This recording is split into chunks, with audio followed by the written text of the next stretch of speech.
we'll have this discussion. Discussion? What discussion? This is a discussion. Combustion.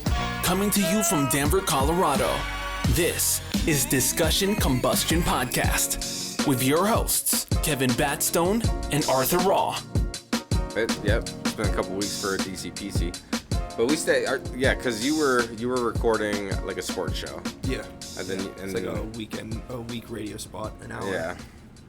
And then you've been on like a bunch of podcasts. Yeah, as of recently. So you're a decent amount. Podcast vet. I would like to think so. Doing the tour. How many podcasts would make you a podcast vet, do you think? I don't know what the operational definition is, but I would guess over 10. Over 10? I was going to say 10's got to be the benchmark. 10 has to be the benchmark. Okay, Yeah. that's fair. And there's probably a lot of like media that goes into it with your fight that you had. What was it, on the 13th? On the 13th, So all the promos building up to it and all that kind of stuff. You got to do yeah. TV and radio. I've done radio spots, podcast spots, different things like that.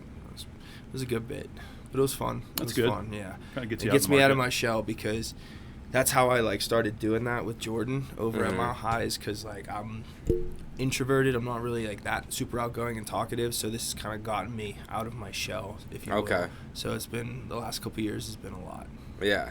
Yeah. It's it can test you in different ways. Yeah. Because not everybody wants to do a podcast or even record a show and listen to themselves back. Yeah. So not only are you embodying this confidence of chasing something physically and going and doing a major physical sport, but then you're also getting yourself out there in this mental level by talking about it and having, because I've listened, you have good conversation, good mic presence. And some people could come off awkward, but I wouldn't have guessed that with you. Yeah, see, that's what's so shocking, because even right now, how I'm speaking to you in my head, I'm like, all right, don't be awkward. But then I'll go back and I'll hear it, I'm like, all right, it wasn't that bad. Yeah. But also, I'm the type of person, I don't really like to listen to myself. So I'll do something, and I used to listen back and try to critique it, but now I'm like, all right, it's out there. Just send it. Let it go. Full send, let her rip, tater chip. That's how I've always been too. Yeah. Listening to it back, you start to overthink it. I should do it this way or that way, and now I just don't listen to it at all. Yeah. Just do it and send it. Can't do it, just send it out. That's kind of how I like to treat my social media anymore, because I'm not a big social media guy. Yeah. Just post and go. Don't even look at it. Yeah, it's so easy to overthink. I will say that one thing I learned by listening, and this was earlier on, is that I was interrupting too much. Okay. I wasn't being a good listener. Is what I found out by listening to myself.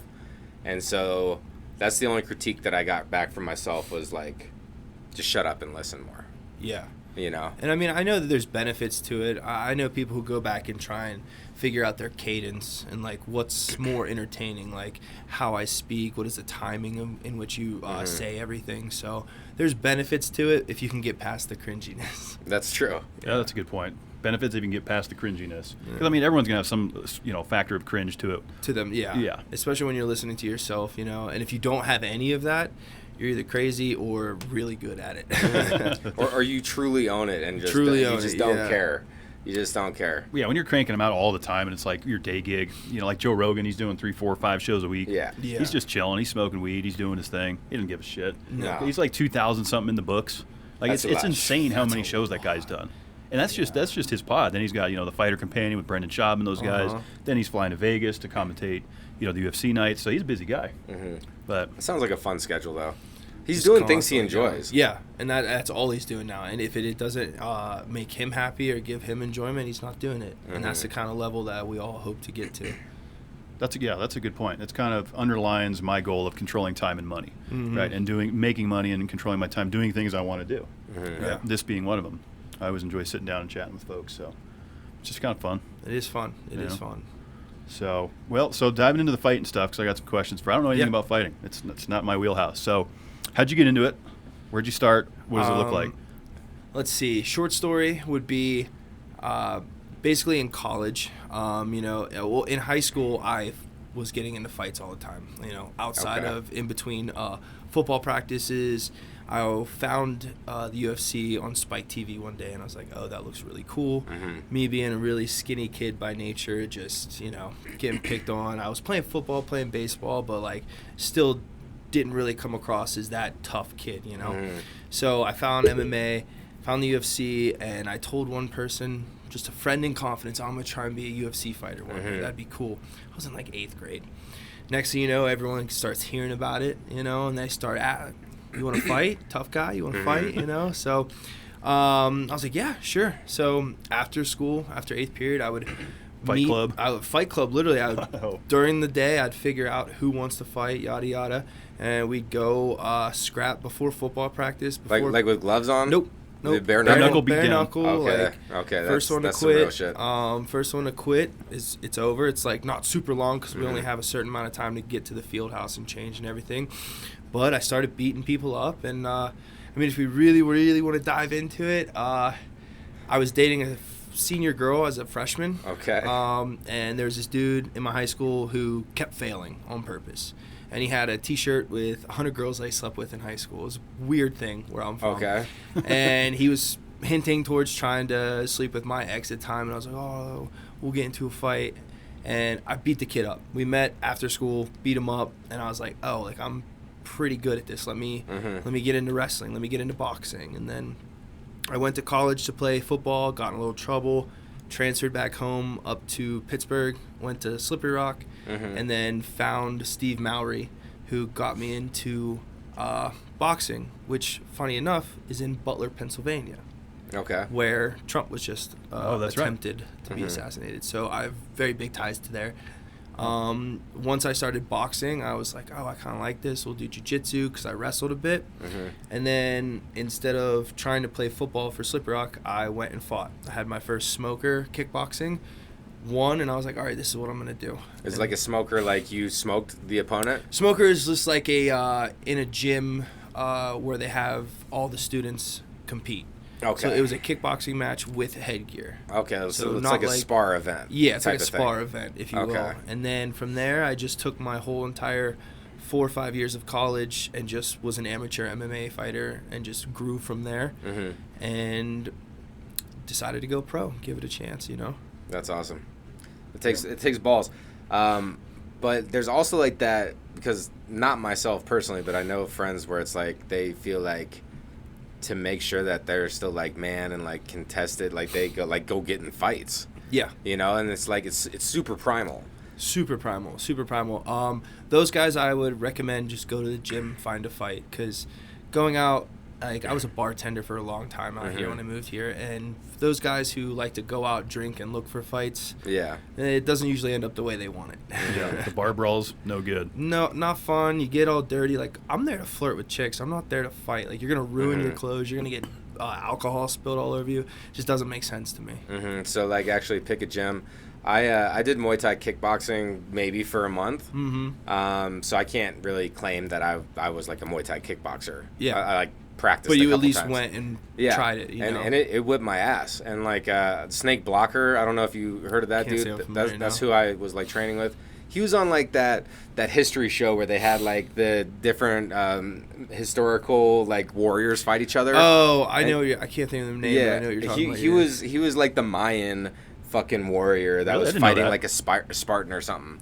Yeah, Snake cool. Blocker. He was cool, but I'll always remember there was some fun moments in there because like they were all like, okay, like he actually can move around a little bit, and then like I was still getting my ass kicked, but like there was one cool moment where I like threw a sweet jab, and like it knocked the sweat off of the guy's face, and like that was a movie moment for me, right? Because Was it I was Rocky like, moment? oh, Oh, that's sick. like that was cool. But I will say, when I did that just for like the 2 or 3 weeks that I did, I think I dropped like 5 pounds. It permanently changed like my fighting stance if I was ever to get into a fight. Yep. And it shows you how to get some defense, because when you're getting kicked and punched and getting the air knocked out of you and stuff, like you will start defending yourself after that. So I think it's a crucial skill. Like people should at least try it for a little bit, or like I would do go something. I'd go a bit further. I Okay. would think it should all be mandatory. Okay. I think jiu-jitsu, mostly jiu-jitsu, but for men, some type of boxing or kickboxing should be mandatory. Not forever, but like just like you said, you got your ass kicked. You learn how to defend yourself. There is things that's going to teach you that words can't. That's you true. know, and I'm surprised that you didn't get addicted to that feeling, because I remember in my first like boxing class, or the first time I sparred and I cracked dude, I was just like, oh, this feels great. It's like hitting a home run in baseball, or It is. making a touchdown catch. Like, it's that feeling of just like, damn, I did something cool. Get the addiction. You know, you get a little taste of it and you run with it. Yeah. Yeah, you're the second person that I've heard say, like, men should be mandatory taught how to fight. Yeah. At the very least, like, some basic self-defense skills, kickboxing, like you said, something like that. I'd be fun. I would be down to take something. Yeah. I quit drinking alcohol, so I need something to fill the void now. That's good. That might That's be something. good, yeah, because it just teaches you a lot. Like, when I was playing football, I was that typical loudmouth receiver. I was cocky and all that. But, like, when you get punched in the mouth, it's just way different. You can hit me in football, but I was defenseless. I didn't even have a chance. But, like, mano a mano, you get punched in the face, you learn, like, okay, maybe I shouldn't say that. Maybe I don't need to do that. We can go about this a different way. It just turns you into a more respectful person. Yeah, everyone should probably take a couple blasts to the face throughout life. I think Bill Burr's got a joke about that. Yeah, he does. He's like, man, my face was stinging. He's like, you know what? I was kind of being a dick back there. Yep. He's like, that punch actually set me straight. It does. It's humbling, right? Because until you get dominated a little bit, like, you feel like I'm the shit. Yep. And it's like anyone could get taken. That's Yeah. the thing. Like, and so you have to, like, be Stay humble, yeah. and like kind of stay in your lane and know when to be like, or when to stand up. Like fighting will teach you that, and then it will kind of keep you on the path too, because you're like, oh, I got to go in for this training, so I'm not gonna drink the night before. Like, I'm not gonna go there and get smoked. And it also, like, gives you that just confidence, really. Like, you go into certain places, a lot of reasons why you'll see a lot of fights outside of bars or things like that is guys are insecure, they have had a lot of alcohol, they don't have an outlet. So once you have an outlet, once you have that confidence, well, if something were to happen, I can defend myself, you're kind of more laid back. You don't really feel the need to prove that to anyone, you know? Because you already have the skills in your Sure, back you pocket. have it, yeah. No, that makes sense. I mean, so there's one thing, defend yourself on the streets and the way you do it professionally. The training, and I'm sure that the extreme routines and eating and everything is probably, you got to catalog everything. So, like, leading up to the fight that you just had, what did that look like? Like, the training and eating? Oh, man, locked in, really. Yeah. The training.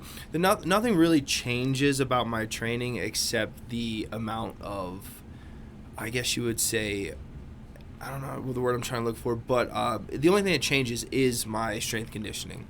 Like, I'm building aerobic capacity, or I'm getting ready for, put out to a amount of effort for 15 minutes. My diet definitely changes. I try and keep the same diet, more of a lifestyle, if you will. I just clean it up. No more beer, no more bad food. I cut out the gummy worms. I'm a huge gummy worm fan. Okay. So, like, Gummy worms. sour gummy worms are my shit. So I'm like, all right, cut those out and just lock it in, But I usually try and keep the same diet, like steak, sweet potatoes, and Brussels sprouts is like my go-to for every day. Steak, potatoes, and Brussels. Sweet potatoes. That's good stuff, yeah. Oh, sweet potatoes. Sweet potatoes. And Okay. Brussels. Yeah, because then you got your cruciferous vegetable. Yep. You got, and that's like a gut healing vegetable, like broccoli, Brussels, that kind of stuff. It's good shit, too. I like Brussels. It took me a while to like them. How do you cook them? Do you steam them? Do you fry them in bacon grease? Ooh, bacon grease? No. Sometimes it depends on what I'm Sounds good, feeling. It sounds amazing. Yeah. When I'm not locked in, I'll have Brussels sprouts like at with bacon and all that. But that's, like I said, I try and keep it all the same. I just clean it up a little bit. But air fryer, steam them, any type of way. I like them all types of way. Yeah. I think the thing with Brussels, people are like, oh, it's gross. They have like that childhood memory, like, oh, mom made me eat this shit, so now I don't like it. They're but good, it's like, yeah. you just got to season them right, I feel like, and cook them up. Oh, yeah. Balsamic, some parm on there. Like, Dude, my ex taught me the best way to eat them. I used to hate them, never touch them. But like balsamic, like you said, get it real hot, fry them on the outside, and then crispy? soft on the inside. Yeah, crispy. It's very nice. Get those leaves a little burnt, crispy on the edges. See, I do that with the bacon grease. And like a cast iron, fry them up, get that sizzle on there. We're always recording around dinner time, so I get hungry. I know, right? Yeah, it doesn't help that I have had some edibles today. That's what I'm saying. Yeah, like a couple vitamins here and there. Everything's always sounding good. Yeah. But it's nice to have that simple, like, because I've been doing fasting and stuff, trying to lose weight, and like been on this health journey, right? So I've found that one of my most simple, reliable meals that I can go with is just like, some sliced meat with cheese, pickles, mustard, tortilla, and just like lettuce. And so like you could do that cold. Like I could almost eat that like every single day. What type of sliced meat are we talking here? I should go more top shelf on this, but it's like, your deli meat, which isn't the best for you. Yeah. You know, so if like I could get some homemade chicken in there or something better, then that would level it up.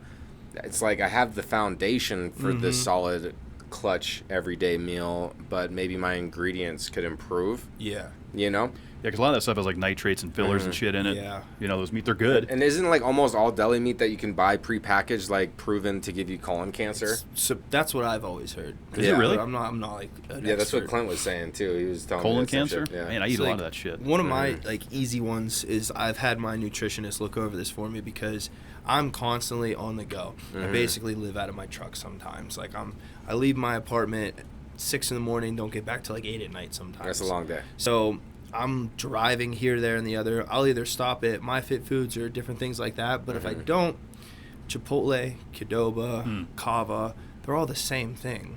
You got your protein, you got your carbs, which is rice, and you got veggies. And if you can just, which is hard sometimes, get the cheese and the queso out.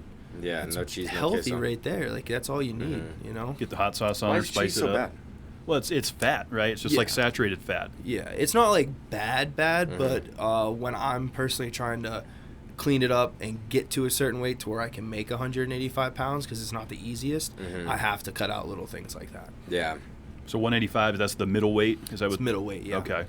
Is there a window there, or is it like 185 on the button? I have to be, well, I get 1 pound, so I get to be 186. Anywhere from 185 to 186 in that range. Okay. Okay, and then weigh-in happens how many hours before the... 24 hours Okay. before the fight. Because like you can fluctuate quite a bit, right? Leading up to? Yeah, I was probably 210 when I got into the cage the next day. So, yeah, I just have to be 185 for like an hour. That's it. Yeah. Wait, so you went from 185 to 210? What? Yeah, so it's all water for me. Okay. So, like, normally when I'm walking around, I'm somewhere in the range of 210 to 215. But I'll cut down to 200, like just cleaning up my diet. Okay. Dieting, you know, a little bit. And then from the day before weigh-ins leading up to it, I just drain myself of water. And I carry about 10 pounds of water. Okay. So it makes it pretty easy to get down there. So you just don't drink water for 24 hours? For 24 hours. And then I, like, sauna, hot Sweat it. bath. Sweat it out. Sweat it out, yeah. Damn, I didn't realize 10 pounds, that's a lot of water. That Yeah, is. it's basically all your water. Yeah, I mean, that makes sense. Like in the NASCAR world, which is my sport, I'm a huge NASCAR guy. Okay.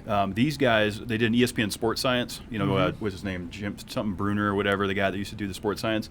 He had Denny Hamlin swallow a sensor, and they kind of monitored what happened. And they determined that each driver will lose 8 to 12 pounds of water weight per race in that 3.5 hour race because they're sweating so much. Sweating constantly, Yeah. yeah. A lot of That's people funny you said realize that. NASCAR is my family sport. Is it? Like, my uncle was a race car driver back where I'm from in Pennsylvania. Oh, wow.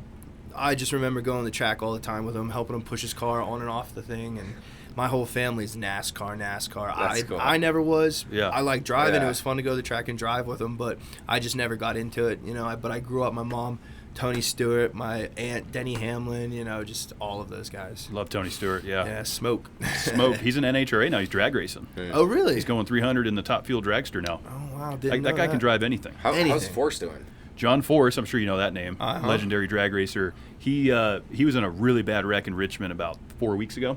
Went to ICU. He hit the wall doing 300, no parachute, at 75 years old. Oh. So, I mean, because Force is like the legend of legends. And he was in drag competing racing. for like top. He was second in Yeah. points still at 75 years old. 75. Yeah.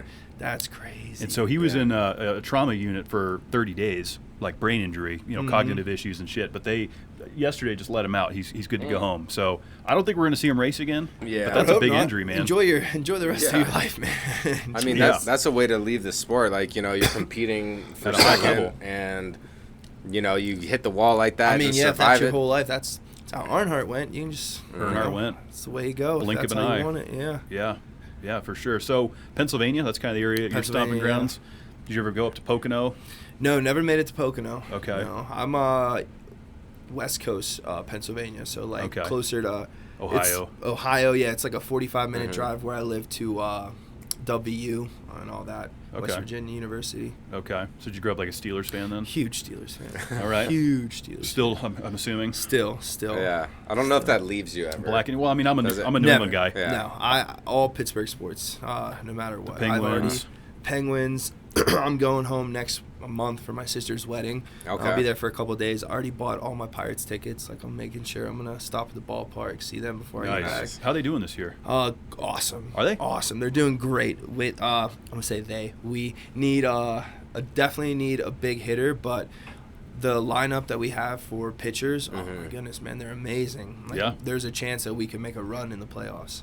Really? That's pretty exciting. The Rockies certainly are going to do that. However, they just smoked the Red Sox. 20, yeah, that's crazy. 20-7. That's a high-scoring game, especially, the Rockies and the Red 20? Sox. 20 runs. Damn. That's Coors Field, though, That's man. wild. That place cranks runs. Does it? Runs, yeah. It just It's does. the ball just flies. Because the The altitude. thin air. the It's thin just air, like yeah. Mile High Stadium having the longest field goal. Okay, that makes sense. Mm-hmm. But, that's something the Rockies can brag about because they don't have much to be real excited about right now. No, they do not.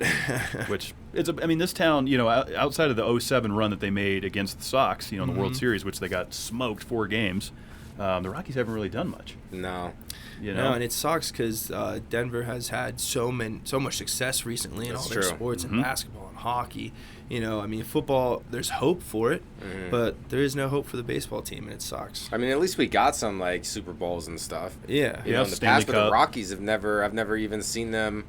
Like, They went to the World Series. I guess they did. But they lost But that was 4 only straight. once. Yep. It was like once Yeah. in my whole lifetime. It was I'm 30-something. the year I moved here, yeah. Yeah. And I grew up in New England, so Red Sox is kind of where I grew up. And they smoked them. So that'll give us something to brag about today, 20-7. What I know about the Rockies Stadium right now, Coors Field, is that my friend sent me a picture of a dessert item that they have. And it actually, it looks like an entree. It looks like spaghetti. But really, it's like vanilla ice cream. I saw that. With like donut holes is like the meatballs. So it looks like spaghetti and meatballs, but it's really like a vanilla ice cream with donut holes and like a strawberry sauce to look like the red sauce. I have to get to Coors And Field. it's, Wow, that sounds amazing. Yeah, so they're running that, does. and he's like, "You got to get that." And like, I don't know, man. I'm like battling with the sweets recently. The like, sweets are a tough one. I want to Sweets are eat the tough. ice cream right now.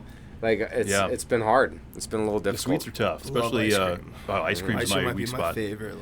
It's so treat. fattening. Which So bad. are you like a vanilla bean type of guy? No, Pennsylvania vanilla. Gotta be like I don't not the vanilla bean. Pennsylvania You've vanilla. never like the Doug. I don't know. Pennsylvania Dutch. The Dutch, you'll see it if you go to like Target or Walmart. Okay. There's like the vanilla bean, the really white, Yeah. and then you get the the yellowish vanilla. Okay, I've had the that. darker ones. That's the Pennsylvania. Pennsylvania kind. Okay. Then I like to treat it with like chocolate sauce. It's a treatment. Any kind of fruit I'll put in, or yeah. if I'm going, I like cookies and cream. And that's Okay, the yeah, only the way I'll cookies eat and cream, yeah. Oreos though. I don't like Oreos By themselves, but yeah. I'll eat Oreos In in ice cream? You ever yeah. you ever crack fresh cookies and cream on it?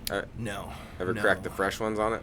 That sounds like a fat boy move. I might do that. It's you get a couple fat boy moves a month is how I look at it. Yeah. Like I could do a fat boy move like twice a month and like maintain where I'm at. See, like during football season, it gets a little tough because my roommate from college moved out here as well, and I have Okay. a couple of my boys from college out here, and we just have these things called fat boy specials during the football season. Okay. Fat boy Where special. each Sunday when we get together and watch the games, wherever we go, whether it's at my place, their place, or whatever, or we go say to Jackson's to watch the games or something, we always have to each week bring something. Someone has to bring it and feed us. Okay. So we always come That's up with fun. these great plans of fat boy specials, like giant burgers or. Oh, hell yeah. And it gets kind of crazy. Yeah. But I get those allowances when I don't have a fight coming up. Okay. You can just garbage gut, as I call it, to eat whatever Garbage you want. gut. It's football. Yeah. You know? Yeah. So what was the last most epic fat boy special? Oh, I remember What was, like, it was a cheesesteaks. A cheesesteak. That was my yeah. buddy. He had cheesesteaks and just had all the fixins. Okay. It was crazy. Oh, that sounds I love delicious. a good bomb. They used to call it the bomb. I went to this place in Philly. I think it was called Mm-hmm. Gino's. And they had a bomb Philly cheesesteak. It had like mushrooms, peppers, Genoa salami. Yeah, The works. That's one thing. I used to frequent Philly a lot because of my job right out of school. Out of college I was working at a halfway house with these kids. It was like an overnight treatment facility with them, and I'd have to drive them to Philly to do court hearings and everything. And they would give me money to take these kids out to eat and everything, and they would show me all the best spots in Philly for any type of cheesesteaks, ice water, all that BS. Oh, nice. What was the go-to? What was your favorite? in I think Philly? Angelo's, honestly. Angelo's, It was okay. pretty good.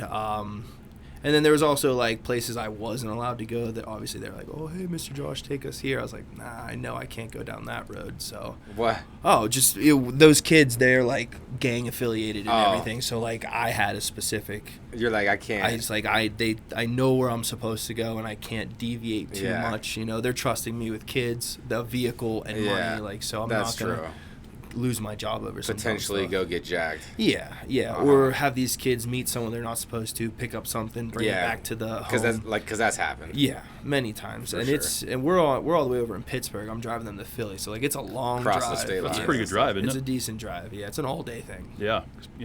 Pennsylvania is pretty. I've never done the Philly to Pittsburgh drive, but I can imagine probably 4 or 5 hours. Yeah, it's pretty. You know, you get to see across the state, and it's pretty nice. But yeah, I just had to be very careful.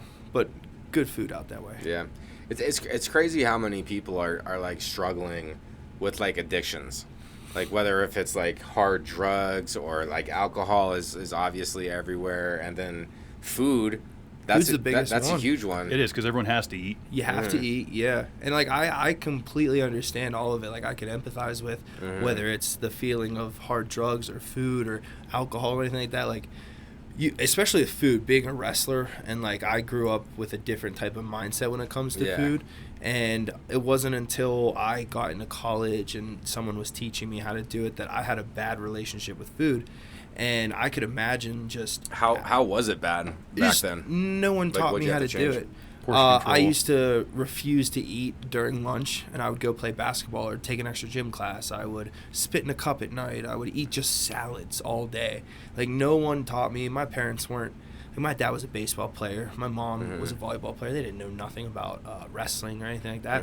So I kind of just learned by messing up all the time, you know, cutting weight wrong, doing all that. But now, because going back to that, when I would eat, when I was allowed to eat, and even the first couple amateur MMA fights before I learned how to actually cut weight, I would diet so bad and then binge food. Just eat until I couldn't eat. And sometimes I would eat my emotions, and I'm like, oh, I understand now. Like, it's emotionally involved, you know, with addiction, like with food, especially with drugs and alcohol. So, like, I can empathize with the people who do fall into that addiction. But we got to find a good way to get them out. Yeah, that's the key, right? Because everyone's chasing some sort of dopamine. They want to feel something. So, like, food makes them feel, right? Or that makes them not think about their horrible day or whatever it is. Next thing you know, you're a pint of Haagen-Dazs down and a bag of those neon gummy worms. Man, I've done that on a Saturday night. That's so easy to do, man. So it is. easy. It really is. Or even house a whole pizza. Like, I don't have the self-control. Easy. I'm better off not bringing it into my apartment, because if I have it up there, I'm going to eat it. I'm going to eat it. I see, I'm like, oh, I got some sprees up there. I'm about to demolish those. I know it. So I've been like, because I love the pizzas, of course. Like, who doesn't love a good pizza? But I've been doing the like cauliflower crust frozen pizzas. So I'll like get those. I make them extra crispy. And now I'm kind of like craving those a little bit more, and I get way less bloat. Like, I don't feel as bad after I eat that. So I'm trying to like trend into a more healthy diet. And if you can do that, that's the best thing to do instead of these fad diets, you know? Oh, yeah. Like I said, I try to make mine more of a lifestyle thing. Yeah. So you're not really changing up. Yeah, it's dumb. Yeah. Yeah, I'm sure a lot of people are always asking you, how do you do it? What do you eat? What do you not eat? I'm sure you get that a lot. And you're right. I keep seeing that guy I'm sure everyone's seeing him on social media. That's like, oh, yeah, I eat donuts and burgers. I eat whatever I want. And he's super ripped. He's been on Rogan and all those shows. And the it's Liver King, is that who you're talking about? No, not Liver King. That dude's using roids for sure. Yeah. That dude is roided out. I mean, he's entertaining to watch. Yeah, I will say that. But I'm like, this dude's full of shit. But no, you probably know what I'm talking about. Like, Dr. Drew was on one, like, talking about him. He's like, this is a metabolism killer. And he's going through all this shit. And this dude's still, like, hammering donuts and showing, you know. He's like, you can eat whatever you want. It's kind of like what you're saying. Intermittent fasting. Right? I guess that's probably what it is. Yeah. No, I mean, there's some level of like scientific to back that, but honestly, I just tell my friends, like, don't be a fat ass. You know, I know it's hard. I know it's hard. Trust me, I get it. But it's just more of like, you have to make that decision to not want to do it. It's going to be hard either way. It's going to be hard. It's hard to be diligent and like stick to the new lifestyle. And it's also difficult to be overweight and like feeling cumbersome while you move around. Yeah. You know? Which one would you rather be? Like, I can't. Oh, all my friends are eating this. I can't eat that. I have to eat this like chicken and rice. Or, oh man, I have to buy 2 seats when I fly now. Like, I'd rather have this trouble than to have all the health problems that comes with That's being true. out of shape. So true. And we live in a country where obesity is just ridiculous. Mm-hmm. I think we're like the most obese country in the world, have to be. Mm-hmm. You know, I mean, we were joking. They used to, like in the late 1800s, they would have the fat guy. People would pay to see him. Like it was like that rare that you could pay to go see the fat guy. Now you go to Walmart and you see 15 of them. Yeah, It's kind of sad. Easily, that's why I don't go to Walmart. I go to Target. But but yeah, like Plug even Target. my friend Target. No, there's something about the talent in Target. Yeah, the Good-looking men and women. You got the hot moms that go through. Oh, the there, milfs. So you got to, yeah. That's my lane right there. I like them cougars. But like I'm even hard on my friends, like my close friends, my college buddies who are with me. Like I don't have to do it so much obviously for my teammates or my friends that are athletes, but like my friends that aren't athletes I'm just always on them. Like, nah, you don't want to eat that. Hey, come train with me, come run with me, come do something, because like I want the people around me to have the same vision as I do. Like I want to be 75 still drag racing. I want to be 75 just doing cool shit and not have to worry about, oh, can my heart handle this? Can my joints handle this? You know? It's true. Yeah, it's true. Controlling what you can control. I mean, at the end of the day, it's having self-discipline. It is. Not eating all of it. Discipline gives you freedom. Discipline gives you freedom. Yeah, control what you control. Because like in your world, you're also dealing with potential CTE and a lot of that kind of stuff, right? Yeah. I mean, that's just a result of being blasted in the head. Yeah, and that's I've played football all my life. I've boxed. I've done this, and I've done my best to keep myself, very articulate. I can speak well. If there's any sign, like obviously not right now, but like if there's any sign in the immediate future that there's something going on, then I'm done. Like I want to have kids. I want to be able to speak, but it just, the healthier I can keep myself, the better. Yeah. Controlling what you can control. Yeah. My advice to anyone who's trying to overcome like some sort of addiction, because all the listeners know this, but I've gotten opiates. I took care of that, free off of opiates for 3 years, fucking eased up on alcohol, no more like Adderall and shit like that. So I lost 70 pounds. So I've like been on this health journey for real.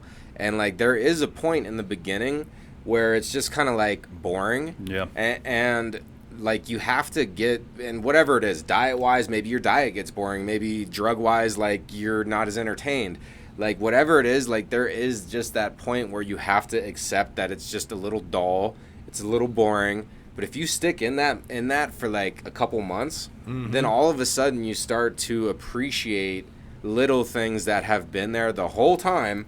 These little things have been there the entire time, but you just never noticed it. You never noticed that there was actually something good there, or something that, like when we were looking at the caterpillar right before we came in to record, we were like outside doing our promo, walking inside, there's a caterpillar there. And like we all both stopped to like look at this caterpillar, and we were like, oh, look at it. Like Kevin's poking it, it's like doing weird shit. We're having fun with it. Living in the moment sober, Yeah, and that's like a small moment. You guys sound like a bunch of stoners. What are we talking about? Yeah. Hey, man. My friend the other day, we were on a walk, and like there was like a new fence that they had laid out, and it was like that fresh cedar smell. Oh, yeah. And like, so we both went over there, we were both smelling this fence. And we were just Smelling like, the fence? Yeah, we were like, damn, this cedar. These guys are not on drugs, I promise you. I do still mess with Bob Marley. Yeah. But like, It's Colorado. It's Colorado. Yeah. I saw this one hilarious show where this lady was like, you gave my daughter drugs, and like handed this guy a joint, and he's like, it's weed. It's not a drug. Like, yeah, you can consider it whatever, but it's weed. Like, at the end of the day, weed does not make you do anything else. It's not that gateway that people always consider. And it even to with be. booze, like booze makes you like a yes man. Like you've talked about this. Yeah, alcohol would just, everything Booze sounds is like a the good gateway. idea. Yeah. Booze would be the gateway. I'd it's the consider. starter because it gets you. You're easily influenced to do stupid shit, or at least I was. Yeah. If I was drinking and someone called me up at 11, like, let's go do this, I'm like, that sounds like a 11 great p.m. idea. Let's Yep. go. Now that I'm sober, 11 p.m., I'm like, no way, man. I'm already in my PJs. Yep. I'm done. Half the time I'm not even answering the phone. Yeah, it's on Do Not Disturb. That's the pro move right there, is the Do Not Disturb. Yeah. Because there's nothing worse than waking up to meaning texts and just bullshit. I hate it, right? Because we're already addicted to our phones enough. We have to look at it enough throughout the day just to get through day to day. I don't want to be, getting woken up to that nonsense. Right. So that has nothing to do with you. It's in a group chat that That has is nothing pretty to do with crucial. you. the group chat. I turn all notifications off on group Yeah. chats. Yeah. I just. I have to go in there to see what's going on. Like I'm not gonna get notified. But then I That's also smart. miss a lot of texts. I'm not good at it because Yeah. because Dude, call I'm- me. Well, that's how I do. I do call you. Like that's how it is. Like I've told all my friends this. I'm like, You know, because I'm not always looking at this shit. Like, if you want to talk to me, just hit me up. Yeah. And like, let's talk on the phone. You know, that's the way to communicate. I think so. But I do like the do not disturb. That's clutch. I got mine from 10 p.m. till 7 a.m. every single day now. After I learned that from Kevin, so I set You can, it like, up. set it on a timer. Yeah, you don't have to That's worry pretty about sick, it. Yeah. In case you fall asleep early or something. Mm-hmm. Yeah, because I hate And being it's just woken up. auto set up. Like That's you, smart. you're just like, oh, past 10 p.m. No. DND, put the phone down. Yeah. Because, I mean, that's the first thing people usually do is look at their phone, right? Mm-hmm. That's the first thing they do in the morning. I try not to do that. I can't say I don't every day. Yeah. I try to get up, get breakfast going, and then maybe check the phone. Yeah. You know, because if that's the first thing you're doing, like that's essentially your first dopamine hit of the day, right? Immediate, It's just yeah, social media or immediate. Yeah, whatever. why am I opening Facebook And to it's start my day? usually Like, why is negative. that? Mm-hmm. You know, Yeah. people are bitching about politics and this and that and the others happening around the world. There's a lot of bad news. Oh, It's like yeah, we're filling our heads with that constantly. to start the day. I've been having a hard time with that because I've just moved into a new apartment about a month ago. Okay. And, you know, not setting my Wi-Fi to move with me at the correct time. And then now I won't say which one, but I'm having some problems, and like they've been coming to set up my Wi-Fi, and then right when they're supposed to be here, oh hey, cancel, reschedule, like no one shows up. So I haven't had Wi-Fi in over a month and a half. Oh, that's so I'm always major on my buzzkill. phone. I'm like watching TV on my phone, trying to go to bed. I'm playing because like I am the type of person that I can't sleep in total darkness. I have to have something playing. I have some type of noise. How about White like noise. a fan? No, not that type of noise. Not the Like fan. I need The Office or Parks and Okay. Rec. Oh, Or yeah. It's Always Sunny. I need Futurama? something. I used to watch Futurama, but more of like sitcom shows. Okay, I'm the same way. Or Rick and Morty. I'll do Rick and Morty. Okay. But like something I know that's what's gonna happen, so I can just kind of drift Yeah. off. Like I've watched all of them so many times. You're not sucked in. Yeah, it's not. I don't have to pay attention to it. Uh-huh. I can't watch like if I'm going to bed, I can't watch like something new or a new movie or Yeah. anything, or I'm gonna be up watching. Catch Just your Yeah. interest. something I know that I can just let play in the background and I can drift off. So I do it. King of Queens is usually my go-to. Yeah. Love King of Queens. You know, old sitcom. The Office for sure. The Office is a That's a good good one. one. I've you never know. seen all of King and Queens, but They're good. I hear he acts kind of like a beta male in that show. Oh yeah, Kevin James. That trend has started very early. It's been going on for a while for too now. long. Yeah. It's conditioned men to behave that way and turn women off from it. You know, Yeah. from their natural time. instincts from it. But Big it's time. unfortunate those programs and movies have done that to men though. Yeah, You know, like it- it's it is. okay to act this way. It's not okay. Like back in the 40s, 50s, when they were doing those movies, those were like masculine men in those movies. Things were different then. It you was know? different. Things were a little bit more simple and traditional. There's nothing wrong with that. Yeah. I you don't know. think. And I I think think that's great. I think it's okay for men to act like that certain times, but it's not like, you know, Phil Dunphy on Modern Family. Like, Oh, yeah. guy acts like a goof nonstop, and there's not really many times in that show or series where he's a masculine man. So, yeah, I think sometimes is good because it shows that you have different levels to you, but Yeah. not consistently looking stupid. Yeah. I think that's why all the ladies love Jim Halpert, right? Because he's Yeah. like smooth. You know, he knows he's got his sales dialed in. Pam's into him. You know, he was dating Karen in like season 3, and he's just kind of like an easygoing guy. He does act pretty alpha. He's pretty because he's like, Yeah, yeah, I we would got say. this. You know, Yeah. I would he, say. he doesn't And overreact. that's a good thing. Yeah. Like Yeah. it's not overreacting. He's calm, cool, collected most times. Yeah, Yeah. centered. See, like they're like people get triggered when you say Alpha, beta. alpha Yeah. or beta males. Like so, Kevin, we like to joke about beta stuff because it's funny. It's funny. Yeah, Yeah, it's funny hilarious. stuff. But if I'm talking about being like alpha, I'll more talk about like staying centered, right, Yeah. and not being as reactive. But the whole thing with this, and I feel like there might also be a misconception, is that like it's fluid.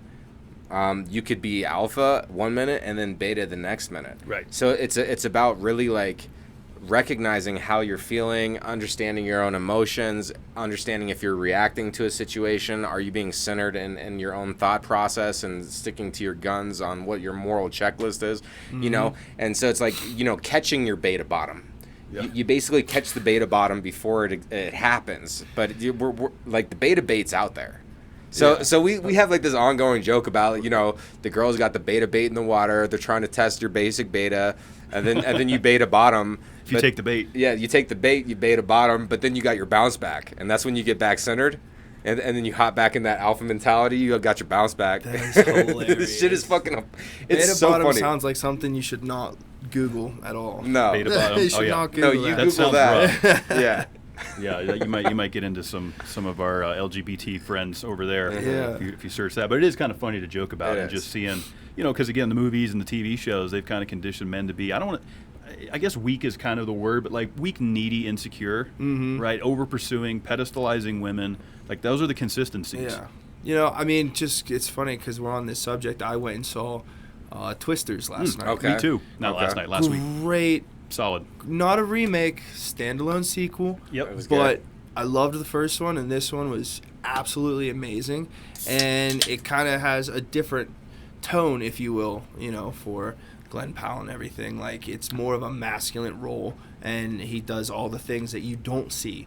You do see, like, in Modern Family or all that. Like, it's more of a masculine role for a man. So I think that maybe we're getting over that hump. I hope so. Yeah. Because that was because even going back to Bill Paxton, who I didn't think was the best actor, but he crushed it in the original Twister. Like he was pretty alpha, I feel like. He had that one gal that was like, all right, she's like, I'm going to leave. And then he ends up with Helen Hunt. But like he always was like, all right, we're going to act. We know what to do. He had answers. I didn't feel like he came off super beta. But yeah, I thought Glenn did a good job in this new film. I think the whole cast was really good. I got to see it. I haven't seen Twisters yet. Oh, man, you're going to love it. Obviously, was saw vicious. the first one like a bunch of times growing up. Yeah. And there was only a couple no spoilers here. So if anyone's watching this, we're not going to give anything away. But there's a couple throwbacks to the original. Not as many as I was hoping for. I will say that. Like I was hoping for cameos and shit. But Okay. Yeah, cameo would have been cool. like Helen Hunt or something. Yeah, that'd be cool.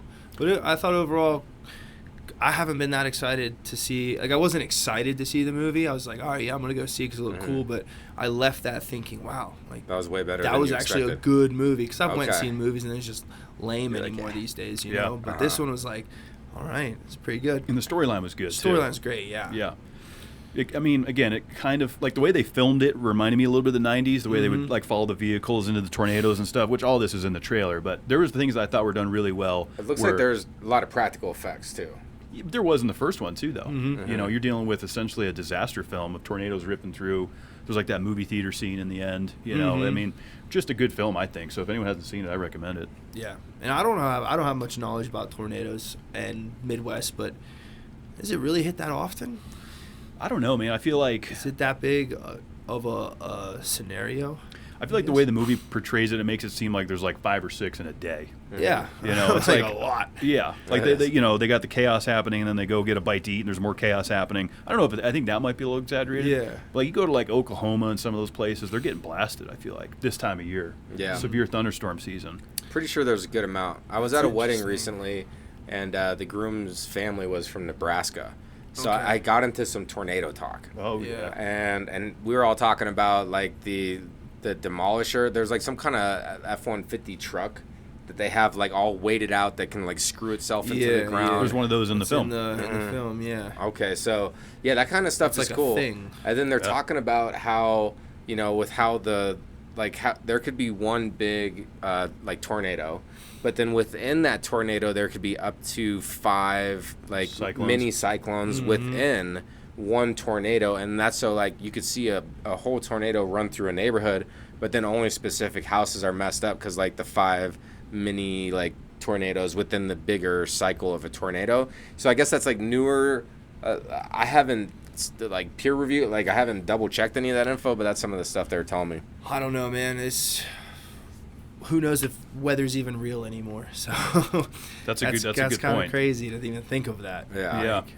There has to be reason to believe that weather manipulation happens. Yes. And the reason to believe that, I feel like, is cloud seeding. Like, we already know factually they That's can the thing. cloud seed, which is weather manipulation. Like, there's got to be a way, I don't know how, it's above my knowledge, but, like, to control some of these low-pressure systems. And I don't know. I just feel like there's a way. They've probably been controlling weather to a certain extent, like, since the late 50s. I could imagine. I mean, if so, we're getting yeah. people, like, and doing lunar stuff, Yeah?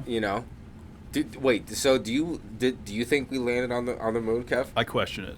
Question it? Question it. What do you have about you? I Kev? have no idea. No my idea? man. Yeah. I question it as you always should. You question everything, but man, I just don't know. Like, Yeah. Well, what's the point? If we've been there once, why haven't we went back? See, that's what I say. Yeah, know, like why has it been so long? To think in 1969 that we got Buzz Aldrin up there in Lance and then brought him back, like getting him there, okay, but then they got back. Yeah. I don't know. I don't want to be one of those tinfoil hat guys, throwback to one of our old episodes, but it's fun to go down the rabbit hole. When I have too many vitamins and I'm just scrolling through X at night, I go through the tinfoil hat's on full gear, man. Yeah. Like, it's fun though sometimes. It is fun, and it's also freaky, dude. It's like why? You question everything. I question everything. Like, I used to think and I feel like I can say this because, like, my grandfather's from Israel, but a few years ago, I always thought, the Jewish people are good people. They're good, kind people. Nowadays, I'm like, wait, what if I've been lied to? What if we're not the greatest people, Like, what if we are the ones controlling everything and messing everything up? So just like America, like, we're the baddies. We're like the British Empire, but without colonization. It's, like, done a different way, but since we are, like, the world's biggest superpower, and we have the biggest influence and the most military bases and all this other stuff, like globally, we're the bad guys. Yeah. But we look at ourselves like how propaganda paints it. Like, you think just because it's a democracy, like that there's no propaganda in this country? Right. Like we're still getting tricked. Oh, easily. There's a lot going on. I mean, we just this last week, and we won't get too political, but like, the whole Joe Biden dropping out. Yeah. And it's like, where is he? Where is he? I feel like he's been dead for 10 years. See, that's What? I've been starting to hear this shit for though. A minute, bro. What? Like, they got like robots. There's in there? look at his ears. Like the face masks and everything. Like, there's people, like, you see all these special effects people. Yeah. Like, you have people who can put on masks and you can't true. even really tell anymore. No. A good example of that is Johnny Knoxville. Remember when he did like the grandpa? Yeah, the they grandpa completely thing. transitioned him into Irving Zessman, and you're like, this dude looks like a legit grandpa. And you can't. And if it's cameras, you're not up close and personal. Yeah, it's that's just a true. camera you're just seeing. And that's all he does is camera And appearances. that's no AI manipulation, because like the AI stuff Deepfake. is getting the deep faking, and like, so you have prosthetics, like they could totally get away with doing stuff like that. Yeah. They could, but it's just like I don't know. Like, I feel like when it comes to conspiracies, and we've touched on this before, but like, I feel like it's fun to think about, but I never want to go too far that like I'm obsessing about that. Yeah. And then like maybe I say the wrong thing, and then the right people heard. The right people heard it. And then they're all like, "Hey, man, Yeah. you can't be talking. Get in this van real quick. You can't be talking about that shit, bro. I know. Like, Well, here's your mom's address. You can't talk about that. we know, the pandemic was a touchy subject, and it even is on It this still is, network. I have to be careful with what I say Yeah. regarding what happened during the pandemic. Yes. And just questioning it or having conversations about it has resulted in us being kicked off of YouTube at times. Yeah. Yeah, Yeah. just If talking you about question it. anything. It just seems odd to me. Like, Yeah. I've been labeled as medical misinformation by just quoting an article. Yeah. It's like, why can't we talk about that? That's concerning. Like, why is that getting silenced? I think the next few months are going to be so fun and so interesting. I'm glad you're optimistic about it. Well, I mean, fun in a sense of, like, I was going to say, like, I was listening to a couple things today, like, guys, the past 2 weeks, like, Yeah, a lot has Lots happened. a lot has happened, and it Yeah. feels like everyone's just so nonchalant, like, oh, if that happens. It's the last thing I heard, literally the last thing I heard before I walked out in my fight. Someone tried to shoot Trump. And I was like, what? Huh? And you're like, I gotta go do brush this. that off. Let's go. Like, no, that was crazy. That and was. then when I went It's and been like over 50 years since an attempt has happened. 81, yeah. well, I feel Yeah, like it's been a long time. since that we've known about something this obvious that we've known about. I feel like there's been so many attempts. Every single president has had attempts on them. It's just ones that we obviously saw that one on TV. But Yeah. like, ones that we know about. Yeah, it's been a long time. Yeah, since Reagan, 81, I think, was the last time that they actually succeeded with the shot or whatever. But yeah, and just, I think it's probably going to happen again. I don't know if they'll take a shot at him, per se. Poison. Poison. Something. I mean, how they do it in Russia, right? Like, that's Yeah. how Russia, they're like always poisoning people And out that's there. an easy, quiet way to do it. You're not really making Yeah. a big noise. And he can just get sick. Oh, the food. Oh, he got COVID, or That's what they said about he's Biden. an old man, like, so it's gonna be interesting to see what happens, and like especially with all, the immigrants that are coming in and everything, like that whole what's that one conspiracy where they're trying to bring in so many people and let them vote for the Democrats, Right? Like, it's going to be a very interesting time to be an American. It's a very important election for sure. Yeah. And most people, some vote, some don't. I think it's important to vote. The problem is when I say that, the people that do vote don't know what's going on. Yeah. Right. So then it's like a catch-22. It's like, okay, vote, but now you don't. Now you're just doing a popularity contest. Yeah. Whether that's for the guy that you watched on The Apprentice or it's Kamala Harris, the first woman president, right? Like, people are going to vote on just that alone, and that's a problem. That's true. So it's like, well, I don't know Not where just to draw the first the line. woman, the first black woman, Which is interesting because because going to be like, if you don't vote for her, you're sexist and you're racist. Not so good, is it? it's going to be a lot. Why you got to get put why into does it these have boxes? to go? It goes. We were just talking about this on the elevator. Like it's. I don't know if you know who Matt Walsh is. Or he's got a show coming out. So free plug for him called "Am I Racist?" And it's kind of it piggybacks kind of what we're saying. It's like, because you didn't cast your vote, you're immediately then put into this box of sexist, racist, just because of that one thing. And it's like, how did we end up here? Right? How did we end up so far divided, I guess would be the word. Like, this country is so divided right now. It's terrible. It is. And I mean, I feel like it seems divided, especially on TV and on your phone and everything. That's where the propaganda's at. That's where it's all at. But, man, you're going to find outliers for sure. You always do. But, like, most of the time when I talk to people outside, like at a bar, at a gym, a gas station or something, like there's normal people out here. Yeah. Like it just seems like we're so far on one side, but it's just a minuscule percentage of people on each side. I feel like I know what it is. It's because on average, more Americans spend more time on their screen than they do doing this. Interacting with other people. And because anytime I've interacted with anybody live action, if I had different political views than them, like we usually kept a conversation and it normally doesn't get erupted. Yeah. So it's usually pretty chill. And then you realize, like, actually, I have, like, 20 things in common with this person, and, like, the two subjects that I thought we disagreed on, we actually kind of see things somewhat similar, but I actually have more in common with this person than I disagree with them. Sure. Yeah. But if you're just looking at the main, like, the propaganda points, then it's like you feel really divided, but honestly, you're probably a lot more similar than, like, media is trying to make it the whole situation. And because, like, look, if TikTok is, like, a China company, then they have they will gain from creating disruption in America by putting propaganda onto TikTok, which, if that's the most popular one, everyone's looking at it. Yeah. And then so that's like Chinese propaganda, and then that's why America wants to, like, not allow it to exist, and they want American companies to own it so then they can have their propaganda on it. But then we got Facebook propaganda, like, out in other countries, and like Instagram, like, that's all American. That's American propaganda. So there's all this shit going on here. A lot of propaganda. A lot of propaganda. I'm like, and so it's like, I guess what I'm getting to with this is, like, get off the phones a little bit and actually go talk to people, and you'll realize that we're pretty similar. We're pretty similar, It's true. And then if you do interact with certain people in person, you can kind of get the hint of their mental illness, and you're like, all right, well, you aren't educated, you don't know what I'm talking about, you're getting offended because you just don't have any other comeback, so then we can just stop this conversation. Let's change it. Agree what to kind of disagree. latte do you like? You just completely forget it. And, like, I think I like that too, because then you get stuck on the internet. Not me so much, because I just don't mess with it, but people who just sit there constantly arguing back and forth with each other, and Keyboard this, that, warriors. and the other. Like, I have a degree in mental health. Like, I know what I'm talking about. And if I don't know what I'm talking about, I don't say anything, because I know that I don't know. Like, it's just annoying sometimes. It is. And that's one of the biggest downfalls of social media, especially when it comes to these big elections and stuff, is everyone is a master of everything, right? Everyone has all the answers, just by merit of followers or whatever. This person said so it must be right. You read some of these tweets, you read some of these things that people say, and I just laugh, and I'm like, there's no way your vote counts as much as my vote. Like, there is no way. Like, because it's just so many uneducated people out here giving their opinions. And I know I'm not the most educated, but at least I know that I stick in my lane, Yeah. And I try and do the best I can with learning about what is going on and not being emotionally attached to something. And that's the untaught quality, is like, and you said it a couple sentences ago too.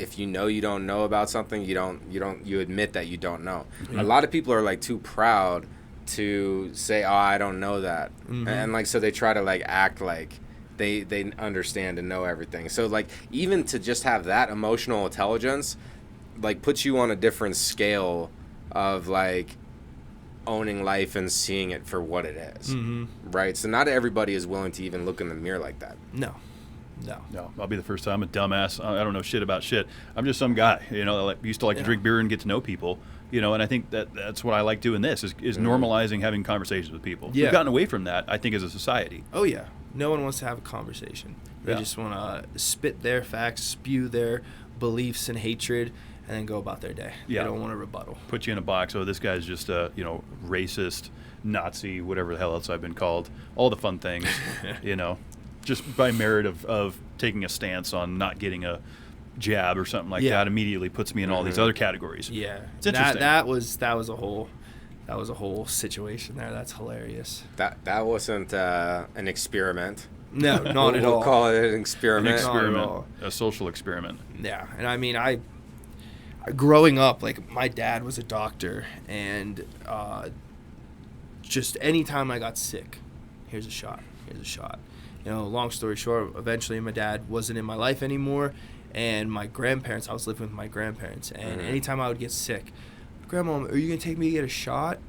No. Go throw up in the garbage can, lay down, here's some sleepy medicine, like, let it work your way through your system, and I feel like that is how it should have went. You know? Yeah. Like, I'm not afraid to say I didn't get it because, like, I'm an athlete. I make sure I know what goes in my body.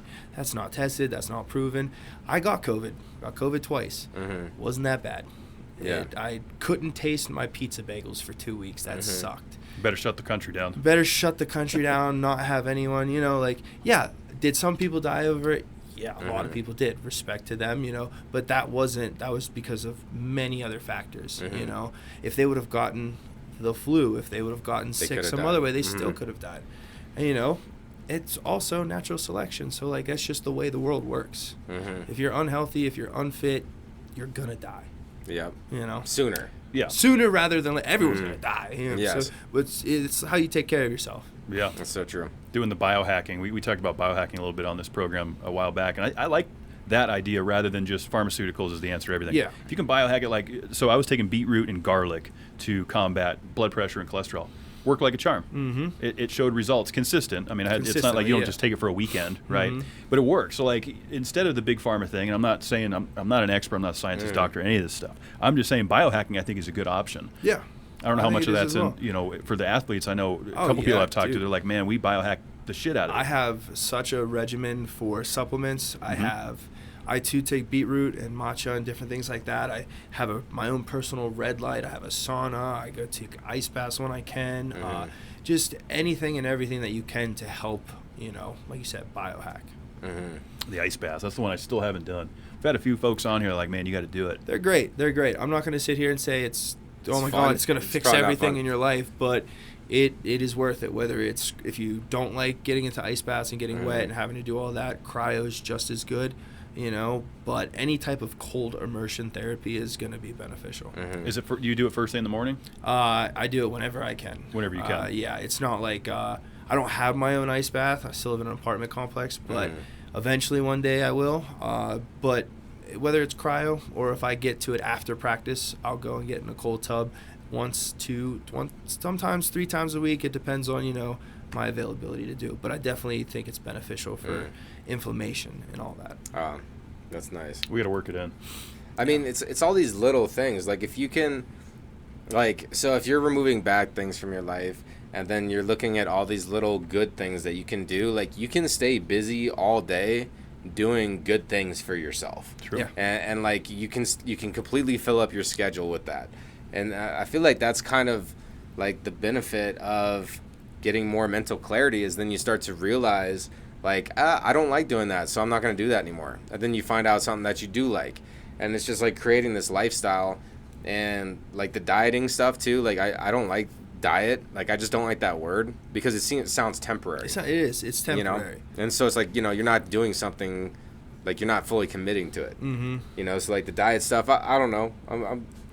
I'm just kind of spitballing over here. I feel like it's a proponent of also, like, you have to, at least what I've come to the conclusion is you have to have something or someone you love that makes you get out of the shit that you're in, Because there's times where, like, I'm going down a bad path. Like, idle hands are the devil's playground. If I don't have a fight booked, I don't have anything lined up, I don't have anything coming up, I tend to get off track.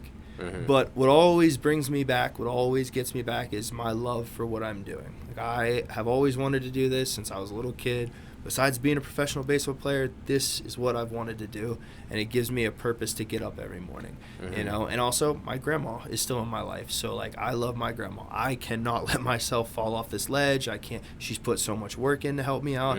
It would be a disservice to her if I were to fall off the rails. You know what I mean? And I don't think a lot of people have that. They don't have something in their life that they're driven to do, or a goal that they're ready to achieve. They're just kind of floating, is how I'll put it. And when I'm just floating, getting into this, getting into that, drinking when I shouldn't be drinking. Anywhere. I could land anywhere. It's 3 a.m. What am I still doing here? You know? So I think if people find something that they want to chase, they want a goal that they want to attain, or just someone they want to prove that what they did was worth it, then it gets them out of their stuff. But if you don't have that, then you kind of get lost. That's true.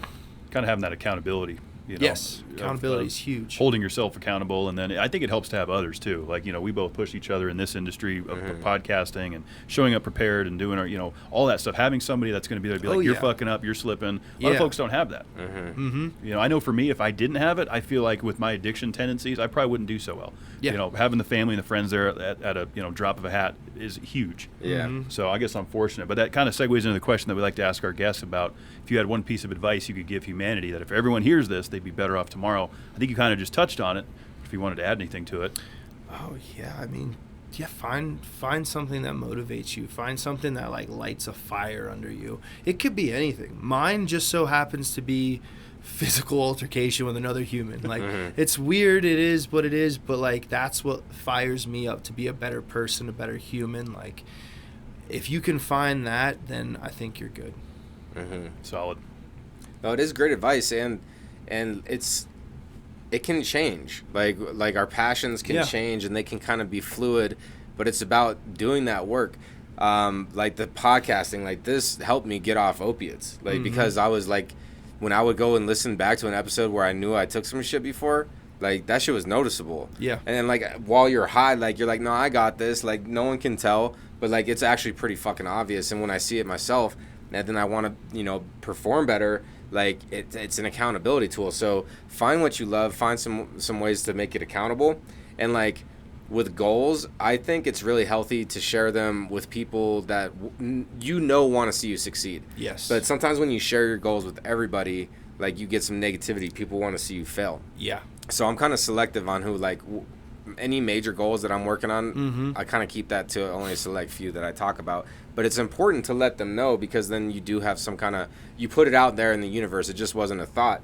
Like you spoke it out loud. You said it to somebody. There's some manifestation is a real thing, And I mean on that point, like I know me personally, I want everyone to know. And then I want you to tell me I'm not going to make it. Like, I want you to doubt me. I want you to do that because that's just how I am. That's how I'm hardwired.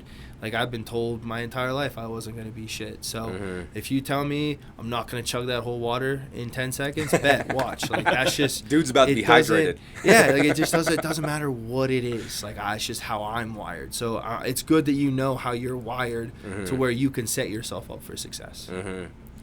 Yeah, I'm kind of the same way. I'm a hold my beer kind of person. Someone's like, Kev, can't do that. No way. No way this guy's going to quit drinking. Granted, I did that for myself, but there's a lot of people out there like, there's no way. No, but you've been holding strong. Yeah, good on, and I feel amazing, too. I feel great. Yeah, like sleep, everything. When I get ready for a fight and I have, like, a decent amount of time, like this last one I had, like, 7 weeks. Dude, 7 weeks not touching anything. Yeah. Still Cali sober. I smoke weed. Cali sober. Like no alcohol, no nothing. Like I felt amazing. It's the best like that. I was like, I'm never gonna go back. And then I had that first cold beer after the fight. I'm like, all right, maybe a couple. Yeah. But like, I'm back on that train of like, I don't need to drink as much as I need to. I used to. Like every once in a while with my friends, cool. But yeah, there was a period of time where I was just doing too much. Yeah. And recognizing that and dialing it back. Some people can just have a couple beers with their buddies on the Sunday football game, and maybe someday I'll get there, but I want to take a significant amount of time away from it. No, and that's good. That's good, yeah, because I know people who can't, I don't know how much I can say on this, but I have friends who can't have a beer and once they have a beer, all right, when are we getting a bag? When are we doing this? When are we doing that? Like, hey, whoa. It just goes crazy. Whoa, and that's why like a lot of people do stop drinking because they can't control it. And that's okay because you recognize that. It's not going to be okay like, oh, I can't do this, so I'm going to do it and just keep falling and keep falling. Interesting stat, and then we'll end here shortly. I'm in the alcohol business in the daytime, so I have some interesting information here that I learned, and that 3.2% of the trend is down on alcohol consumption. So that's an overall American consumer average. 3.2% were down. 21-year-olds aren't drinking as much coming into the market, and then just in general, people are cutting out booze from the data that we're collecting. Now, there is factors with that, right? Marijuana is becoming more widespread legal, so people are doing that. We're kind of in a recession, if you will. Times are hard. Everything's expensive, so there is that. But alcohol is actually trending downward on an overall consumption level, which I wouldn't have really guessed that. I've been seeing that trend go a little bit more and more because just people are starting to understand what it does to them and how it affects them. And some people, like I have a friend who just doesn't like to go drink because he makes an ass out of himself. Feels stupid. Yeah, some people, the way alcohol affects them is just different than others. Me, I'm flirty. I'm going to go talk to chicks. I'm going to go have a good time. I'm going to be funny. Some people sit in the corner and cry. Other people want to fight other people. Like, it's just, That's a good point. it affects everyone differently. And if you can figure out how it affects you, and if it's negatively, and if you have the ability to understand that and cut it out, then that's what you should do. And that's a good thing. Yeah, It is. Yeah, I think so. Well, I mean, awesome conversation. I Yeah, feel great. like Flew we by. could easily keep this going. This could have been a but Rogan. great insight. It's awesome to like hear the insight of an athlete. And, you know, everybody's basically the same. We're all the same. Like, we're all working toward our own things and, like, working and fighting our own battles. So anybody out there that's fighting a battle, you know, put on your armor today, fight for the right reasons, get it done. You know, because, like Josh is saying, idle hands is like the work of the devil. You know, so keep it moving. You know, don't just stop. If you mess up a little bit, don't just stop. Like, keep it going. Keep it moving. Kim, keep it moving. That's a good one. Moving. I got to keep it moving. I can't let the grass grow under my feet. Yeah, You know? got to. Keep it moving for sure. What do they say? A body in motion stays in motion. A body at rest will stay at rest. So let's keep it moving, people. Yeah, awesome episode. We're going to get you back again, man. Oh, yeah. It was awesome to have you on the couch. Everyone tuning in, check out everything that Josh does. He's an epic athlete. We're honored to have him in. Share your thoughts and your mind with us, man. And on that note, be good to yourselves. You deserve it.